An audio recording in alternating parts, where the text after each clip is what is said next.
Hey folks, it's your friend Ashton, and welcome to the Rooted Rebellion podcast, the show that's reshaping the food system from the ground up.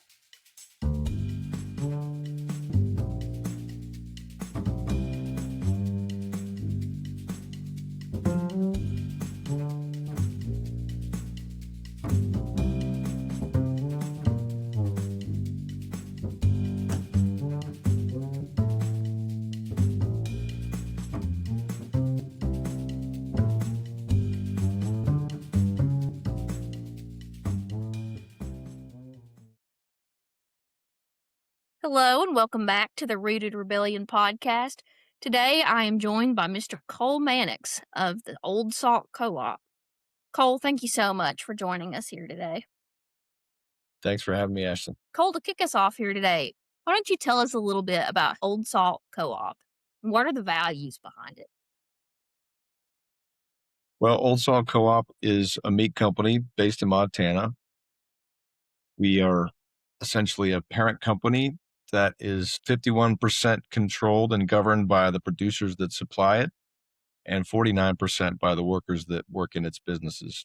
So that's how our parent company works, and we set out to be a regenerative marketplace for the products that our ranchers raise. And so not a regenerative product, not a regenerative brand, but a regenerative ecosystem of businesses that is customers connected with producers by all of the things that in the middle of that, from meat processing to distribution and even a little bit of retail, that that is necessary to get product to market. So I would say Old Salt Co-op aspires to be a regenerative marketplace, and our North Star is to send more value upstream in the supply chain where it's created, rather than consolidating it downstream in the hands of investors and founders. We run a handful of businesses, 2 restaurants today that we own and operate, both in Helena, with 2 more planned on the way, and a hope to have 3 more beyond that by the end of 2029. The restaurants, the purpose of them is to, first of all, practice service, practice hospitality, take care of a restaurant team in the same way as we need to take care of ranchers if they're going to provide really excellent service to people. They also are a great way to move some of our cuts and our tallow. We cook only in animal fats.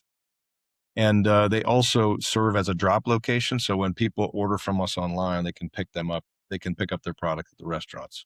So the more little hubs that we have in markets where people can pick up their product there, the less we have to send meat in the mail, which we don't love doing, but which we do actually ship that way right now.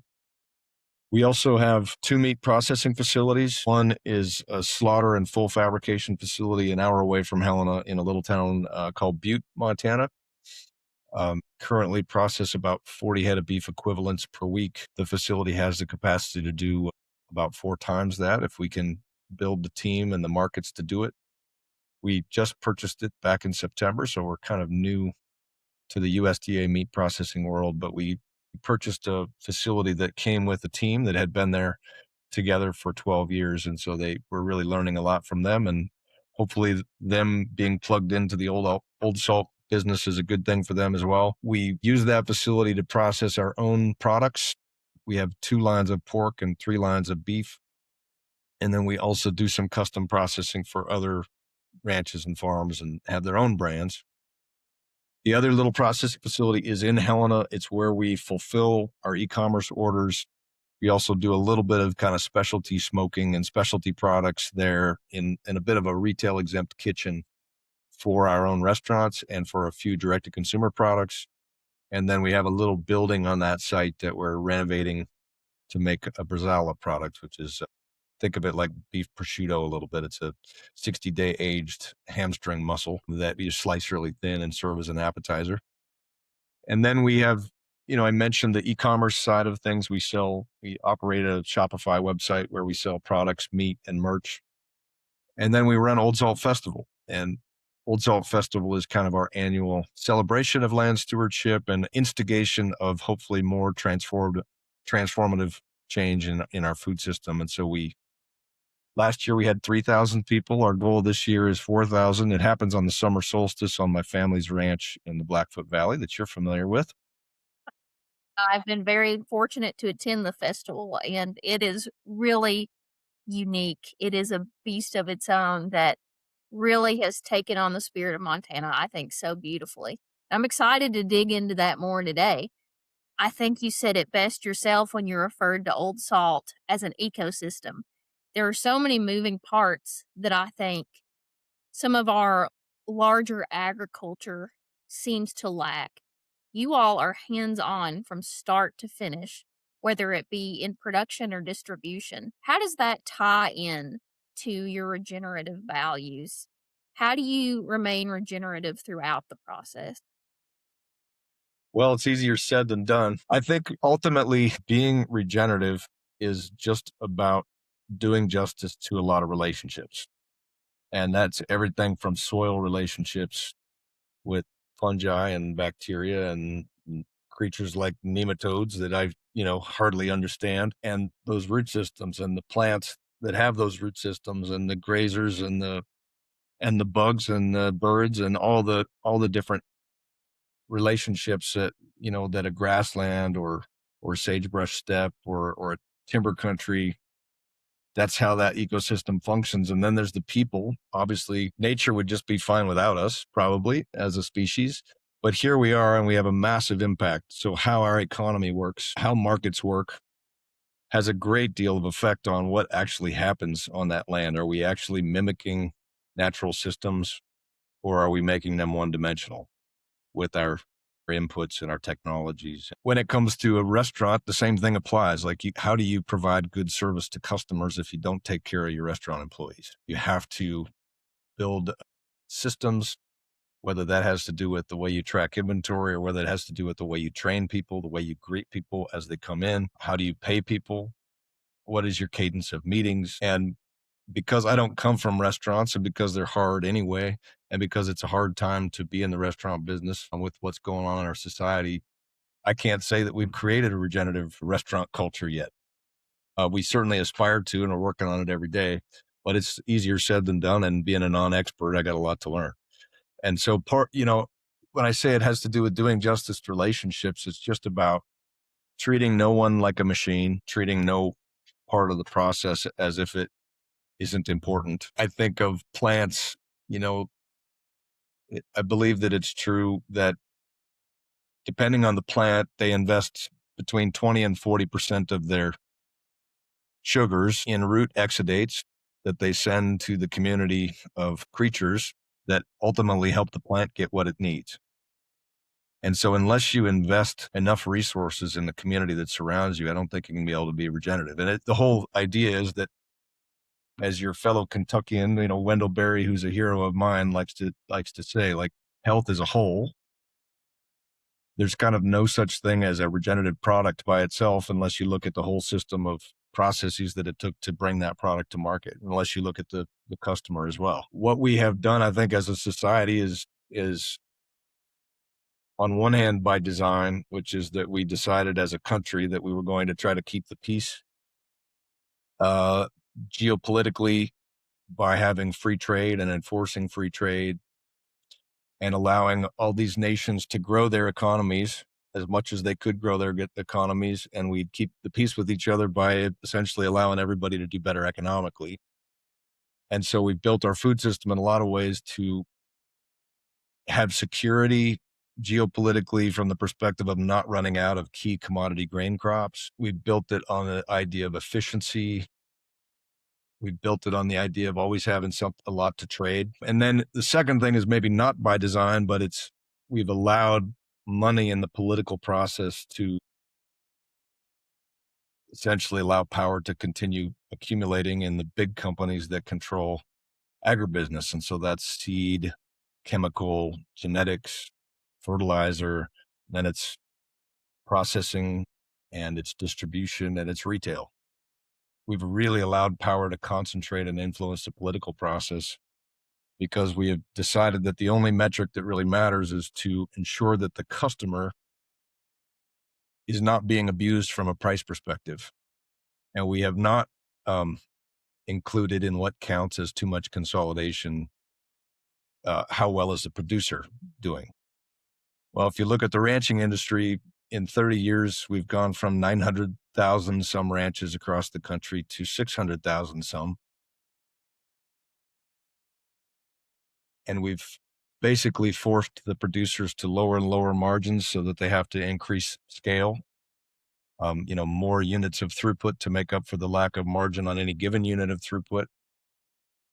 And we've disempowered their ability to be entrepreneurial and start things like processing businesses and distribution businesses and restaurants. And that means that producers have less mental bandwidth to spend thinking about the relationships on the land. How are we treating this riparian area? How much rest are we giving this particular pasture? Investing in their community, attracting the next generation back. All those things fall by the wayside when you really can only worry about your debt payment. So that's a long-winded answer to being what it means to be regenerative, but it certainly, if you're going to be resilient, you need redundancy in the system. So instead of 4 massive packers, maybe we could have 400 that were medium size. And when one goes down, you have more there. Losing all of the cultural understanding of land and the skill sets and the commitment and the love. When ranchers go out of business, when ranchers and farmers go out of business, that's not very resilient. You're getting less and less of that wisdom and skill set and heart that it's available to take care of land. So we got to go in the other direction of where we've gone thus far. First of all, I want to thank you for your transparency in addressing your restaurants, which are fabulous, by the way. The union, I would pay an insane amount of money if it were in my possession for the union to be in Kentucky. I miss it every day that I'm away. It is really a treat. So Well, thank you for that. And I think that addresses how, this is a dynamic process. Regenerative is not a finished product. And it does require so many hands in the process, each being equally valued. And that's really radical in the economy and the world in which we live in. It takes on a sort of sacredness in the production. Which part of the production do you feel most called to? I would assume ranching, but what point in the production do you feel that you are doing something most radically? Well, I grew up in ranching. My mom and dad and my aunts and uncles and my siblings and my cousins run this ranch in western Montana. And the first parts of our family started to get to that valley in the 1860s. And the Mannixes got there in the 1880s. And 3 sets of both of my dad's parents' families came from that valley. And one side of my mom's family came from there.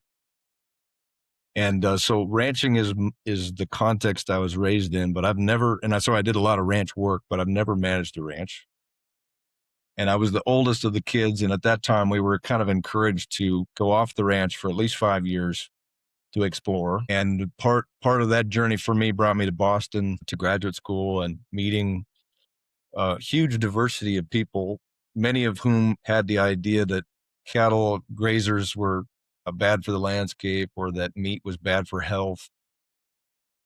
And I started to get me a little bit more aware of some of the urban concerns about rural affairs and started to make me ask questions and read more deeply. Then I spent time, just very short trips, a couple of them to Central America, where I realized that social justice has a lot more to do with cleaning up our own acts personally and economically at home, because people everywhere are smart and capable if we allow each other to flourish and don't try to dominate. And so that got me interested in the economy and in business a little bit more. And so I went to work for this little brand. It was a cooperative. It was called Ranchers Original. Originally, it was called Salt of the Earth Ranchers Cooperative, which is part of where the name today, that Old Salt Co-op, comes from. But I got a bath in that process in the meat industry in the U.S. and in business. And then it failed after 5 years. and then I worked in a policy organization called Western Landowners Alliance. We worked on things like the Farm Bill and state policy on wildlife, and I started right that, and that experience led me to feel like, okay, policy is so hard to change at this big scale and so slow to move, and the problems we face are so urgent, and maybe I should just work close to home within my sphere of influence and the people I know to try to just demonstrate a better model against the current, against the economic enabling conditions that kind of push business in a certain way today.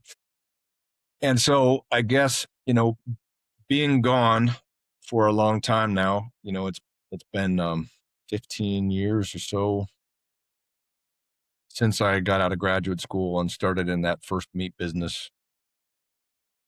I haven't been very valuable to my family's ranch for sure. And my cousins and siblings now, a lot of them are there, and that there's only so much mouths that it can feed. And so I guess our family's ranch, part of the founding of Old Salt was getting together with some other ranches. And we were fortunate enough to be stable, profitable, and to feel like our landscapes were in good shape.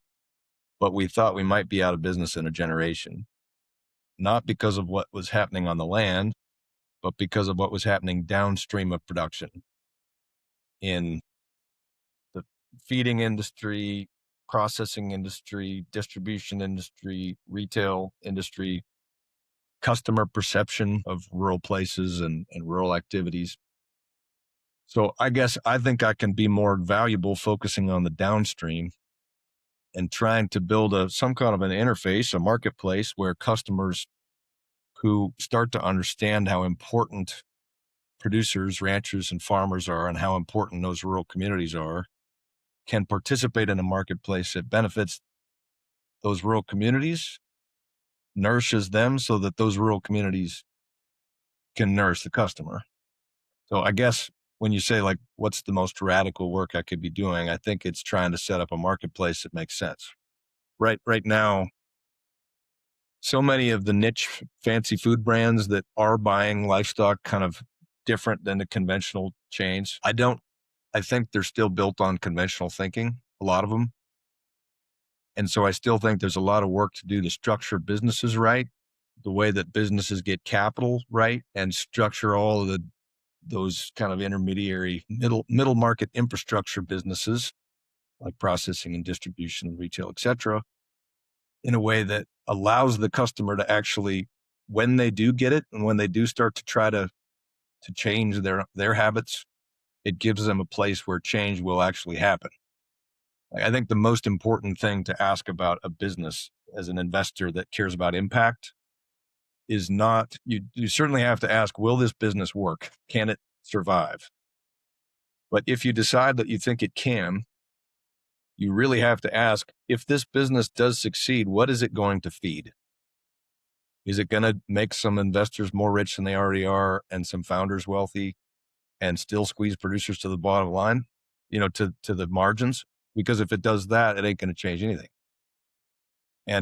And so I'm trying to structure that parent company and that infrastructure of businesses that not only can get capital in the door, which it has to because middle market infrastructure is expensive, but can actually with a straight face say, this will help producers.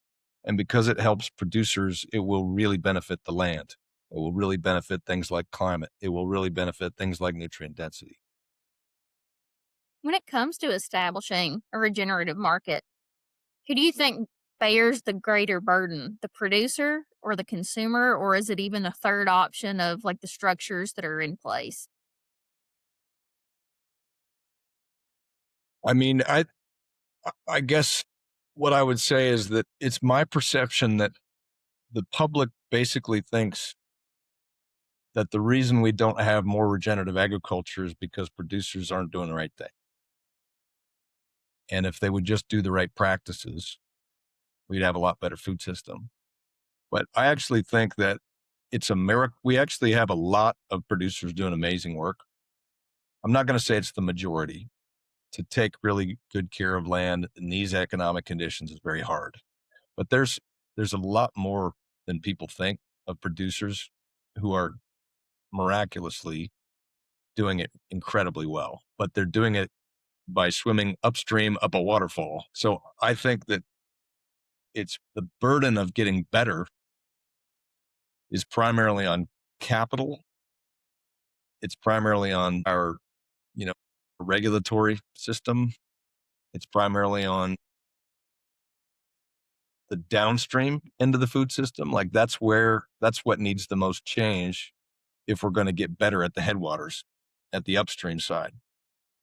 And that's not an easy thing because agriculture is, of course, connected to everything else. And we have allowed not just in agriculture, but across the board, wealth to consolidate into very few hands. And that means the average person has a really hard time affording food, let alone good food. And so I certainly feel for customers that say, wow, it's hard in my daily life where I'm trying to get kids to where they need to go and make a mortgage payment and think about college and all those things. How do I afford a meat product that's 30% more expensive and harder to get? It's because it's not at my, the grocery store that I'm used to shopping at. I certainly feel for customers who feel like it's very hard and inconvenient to participate in a better food system. And it is. I think the burden is on all of us as citizens to refuse to participate in the most convenient places to get our food. And meanwhile, to work the hard work of policy making and electing good people and trying to work as locally as you can. And if you've got strong local relationships, then you're likely going to elect better people at the state level and the federal level. So it's on us as citizens to to have a better culture, to define wealth the right way, meaning holistically, broadly. And it's not just green dollars, which do matter, but it's the health of our neighbor. It's economic opportunity that is truly based on quality and competition rather than, I think the natural having good competition in the marketplace is not a natural state because power tends to try to build moats around itself and insulate itself from risk. And so it starts to try to raise the bar and kind of create unfair advantages. If we don't have an appetite to fight power as a people, we will not continue to have a democracy, and we won't have anything like a regenerative or a resilient agriculture. In a way, it all sounds so easy, doesn't it? I Yeah, get so fired up by collective action, Lily. Yeah, that sounds awesome. Let's all go out and do it. I hear these things I can say those at an abstract level, but it does not sound easy to me. at an abstract level. It sounds so easy to me. I feel as if I've left, the church house on Sunday and this is my sermon. I'm ready to put it in action. But you're right. It is so difficult. And it's not just difficult economically, and it's not just difficult in terms of practical action, an ethical battle that we all have to face. So let me ask you this, and if you don't have an answer, that's okay. Earlier, you mentioned this desire to dominate and just have power over others. And I think that's a very animal urge that will never drive out completely. How do we, on an individual level, try to account for that natural desire to always want to look out for our own interest first? How in the heck could I answer that? And it's okay. Just you can take a stab at it. And if not, that's okay too. But I think these are some of the questions that we have to ask as well. We have to get to the very root of it. Yeah, we certainly all do have that inborn self-interest, survival, think about our own security first. And how that urge and that instinct is shaped by our communities and by our culture is really important, what we nurture. And we I resist, though, some of the more militant framing of human nature. I actually think that just as strong in our DNA and in our cultural history is that we are hairless and toothless and relatively weak animals, but we have an ability to cooperate and we actually thrive best in community. and we need meaning and connection as bad as we need shelter and food and water.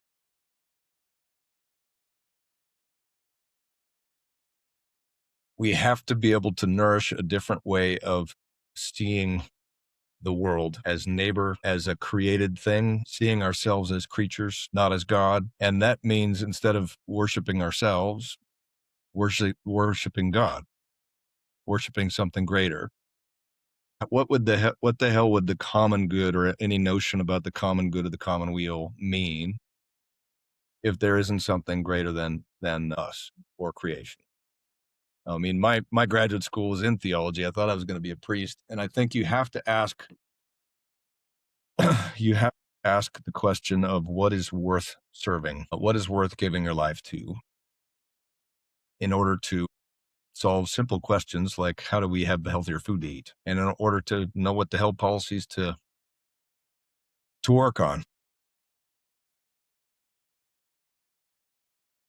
I think that there's a certain amount of selling to the public that has happened, over since Darwin. And I'm no scientist, but my undergraduate degree was in biology, and we had evolutionary analysis, and it caused me to have to wrestle with this long, long history of, you know, 4.4 or 4.8 billion year old planet or whatever we are. And, the evolution of the universe, and wow, people just came on at the very last uh, tip of things. But I still don't think evolution has quite sorted it out for us, this theory of evolution. We understand science is so limited, and it's so fraught with bias. It's very hard to get bias out of our attempt to understand the world because we have so many interests. I think we have to have a willingness as people to fight bias and to recognize that we have a lens and that it's not perfect, and we'll always be needing to be working to reform that lens and to see a little bit more clearly.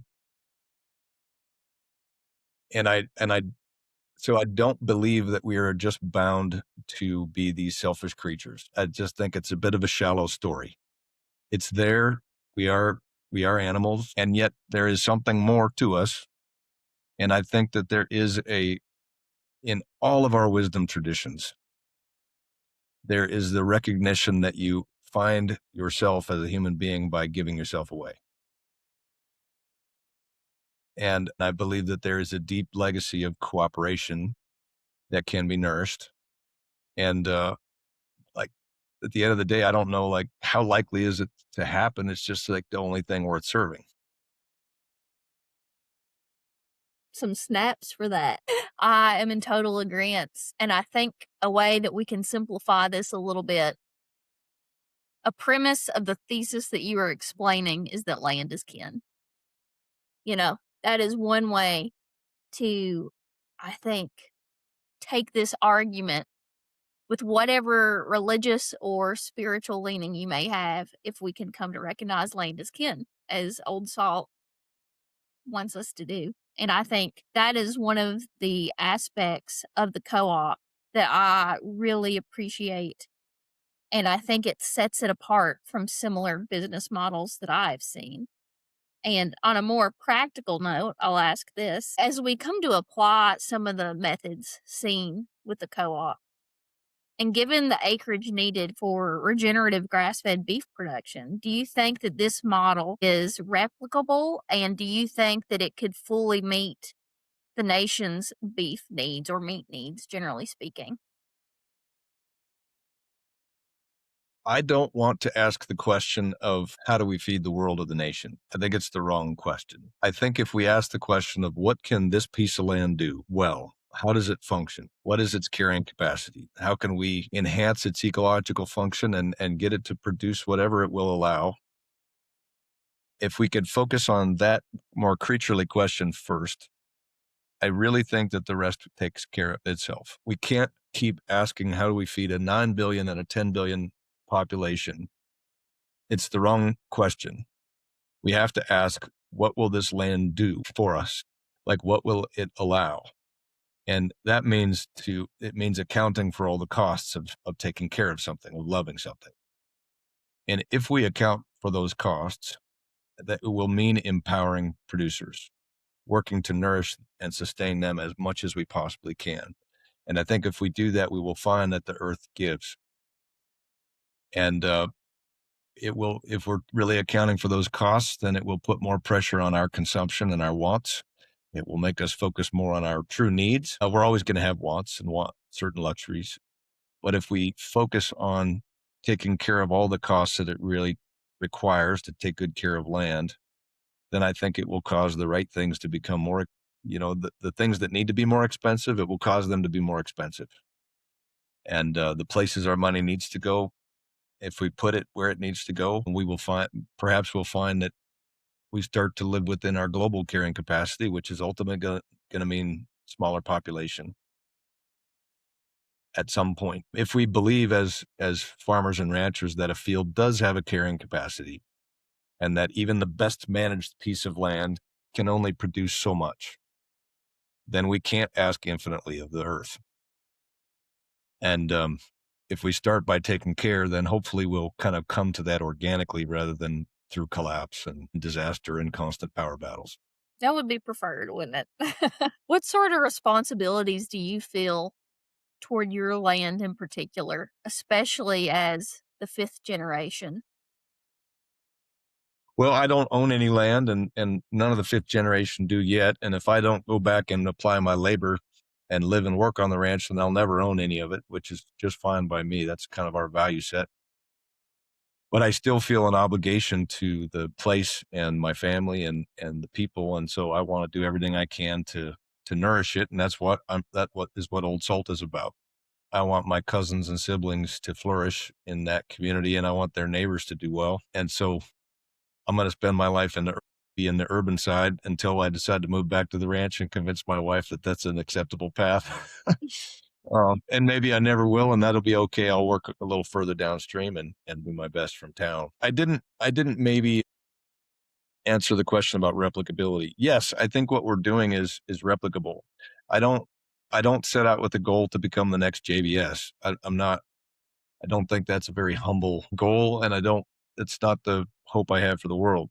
But I do believe that in times of really concentrated power, some level of vertical integration that is producer owned is going to be necessary, because if you're only integrated as a supply cooperative or only as a processing cooperative or only as a distribution cooperative,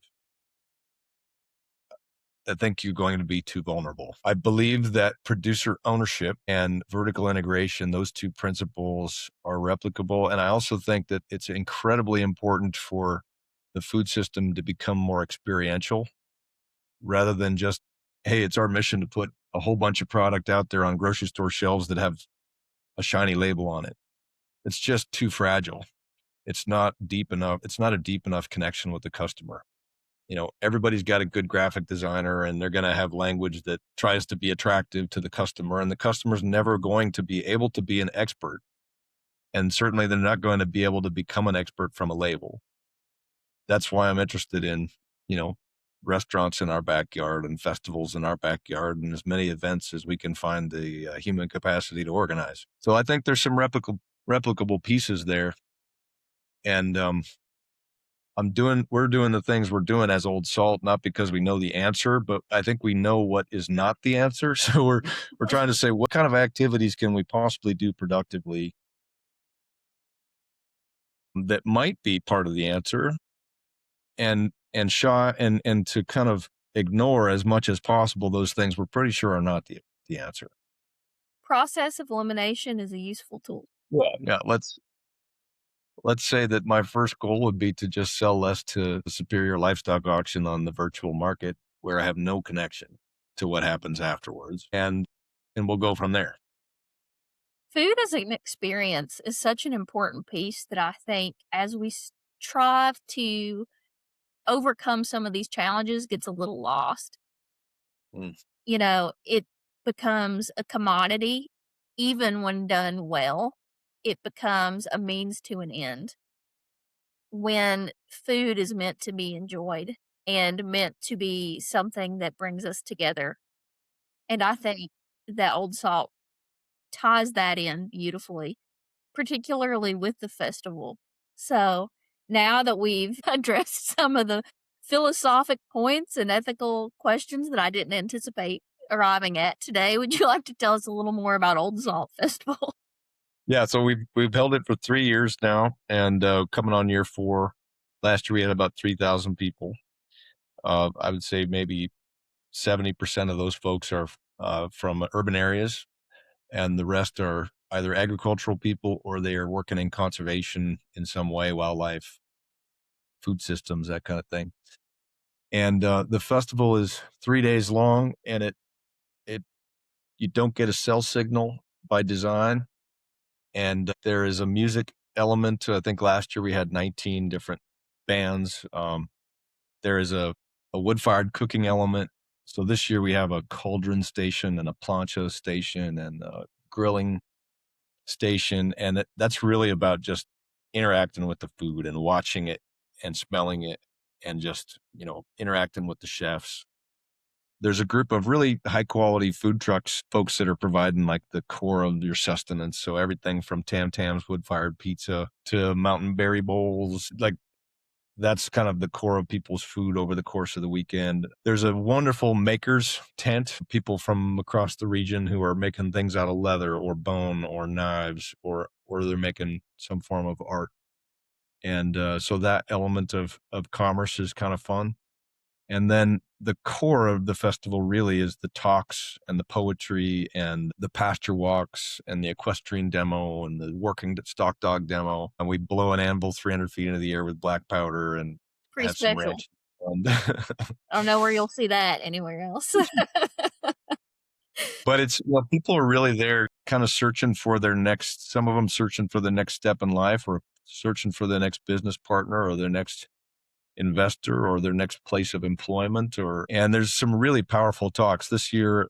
We have Mary Berry coming from Kentucky to talk about the Burley Tobacco Cooperative and how that had been a part of, I think maybe from like 1910 to 1960. It was part of the stability of Henry County. And she has a home, I think it's called Our Home Place Meats. That's right. And then Foxhole Farms, Maggie Keith will be there. We have this woman named Meriwether Hardy, who she's the great, great, great, great ancestor of Meriwether Lewis. And this past summer, she rode horseback, retracing part of the core of discovery. And she was staying with ranches and farms and conservationists along the way and writing a book. And so she's going to do a panel called The Core of Rediscovery, about how do we become more native to this place. And we have some maybe more tangible things, like there's one of our members, one of our Old Salt Co-op member ranches, Jay Barrell, had 3 years ago, they took over a 25,000 acre lease in Southwest Montana, which is in super remote wild country with a lot of grizzly bears. And previously, before they took it over, it's a lot of depredation. And they have worked to have the grazing period, double the stocking rate, change the class of animal from cow-calf pairs to yearlings, and used virtual fencing, and basically took their 4 kids with them all summer long to increase the human presence in herding. And they've really seen significant reductions in conflict between the grizzly bears and the livestock. And so we highlight examples like that of bright spots. We have a thing on Friday morning called Showing Off, which is this year we invited 9 different projects from around the country to show what they're doing in their backyard that might be interesting to others gathered. And it has usually something to do with ranching or farming, or something to do with food system infrastructure, everything from a thing called the Agricultural Platform Collective in LA, where people are trying to get produce to market. And, same question about more control over the middle market infrastructure, more resiliency, to the Quinn Institute, that is organic farming effort with ancient grains in northern part of Montana, to the Arkansas grassroots co-op of 40 farmers who are marketing their products. And there's a hemp project showcasing their stuff. And so it's just this, it's a little bit like what you might go to experience in a conference room in terms of the content, but it's out in this valley that It's got a post office and a bar, and it's a very intact landscape just south of the glacier Bob Marshall Wilderness System, kind of in western Montana, about an hour away from Missoula Airport, an hour away from Helena Airport. So people come in and they camp, and some people bring RVs, some people stay in town and day trip out. But people leave. I think it's one of those things where it's not like you come necessarily to just have a big party and drink real heavy and go home tired. There's certainly good fun had and plenty to drink, but it's really about leaving with more energy than you came with, and being, maybe finding some bright spots and some hope and some inspiration in your own work. If that's the mission, then I think it is well achieved because I haven't seen anything like it, and it was really one of the highlights of my summer for me last year. So, I thank you for the work that you're doing there, and for It was someone that cold. Um, what cold? Listen, yeah. it was snowing in June, and Kentuckians aren't built for that. So, I'm just here starting to thaw out for the first time and start snowing again, so I really wasn't anticipating that, but thankfully, I was able to stay at the farm just down the way. So, it was a wonderful experience if the snow was a little unanticipated. Hopefully this Well, year, maybe there'll be a happy medium because I know the year before it was a heat wave, so that's Montana for you. yeah. For someone who hasn't attended the festival, what do you hope that they leave with? I'll just go back to, I hope they leave with some inspiration and hope, and some feeling like they have some things in mind worth doing, and maybe some new friends, and a little window into what this part of the world is like. One of the cool elements too, that we've got a bit of an international component. So we had James and Helen Rebanks from England last year sharing about their own farming journey, and a guy named John Alexander talking about essentially democratic movements in different parts of the country, in different parts of the world, where people are creating the kind of world that they want to see. And some folks from Australia, and I really value that kind of cross pollination, becoming a bit aware of. It's a real experience of place, but it's also a place where you kind of open up and connect with people from all over the place that are trying to do the same thing in their backyard. Well, I am eager for this year's festival, and I really hope that everyone listening gets a chance to make it out as well.